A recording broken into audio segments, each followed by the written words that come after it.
Il est 20h. On est à New York en 1966 et je crois que je vais vomir. La lumière des flashs des photographes, les vidéos projetées partout sur les murs, ces mêmes murs dont certains recouverts d'aluminium reflètent l'éclairage et renforcent l'éblouissement.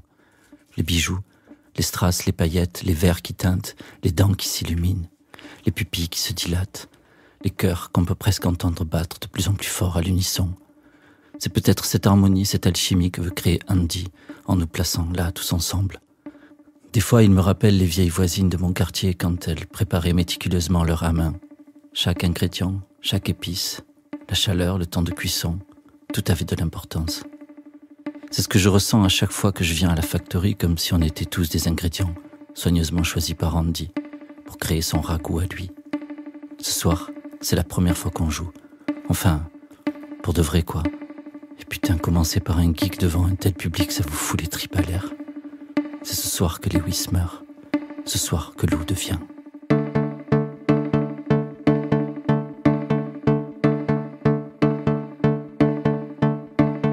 Baby vient me saluer. Elle est avec Sugar et toutes les deux sont éblouissantes. On n'en voit nulle part ailleurs des filles comme ça, des filles qui viennent des quatre coins du pays, arrivées ici en stop ou en bus. Elles se sont donné naissance en chemin, quittant le Kansas en tant que Joe, arrivant à la factory en tant que Dolly. Sourcils épilés, jambes rasées, lui est devenu elle. J'entends à peine ce qu'elles me disent au milieu du bourdonnement de la foule et de la musique qui semble rebondir sur les corps.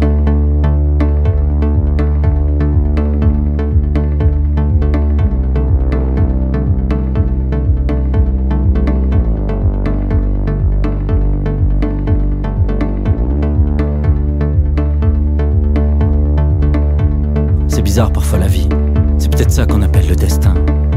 J'en sais rien, mais ce que je sais, c'est que j'étais fait pour être ici ce soir, parmi ces gens, dans cette ville, à cette époque.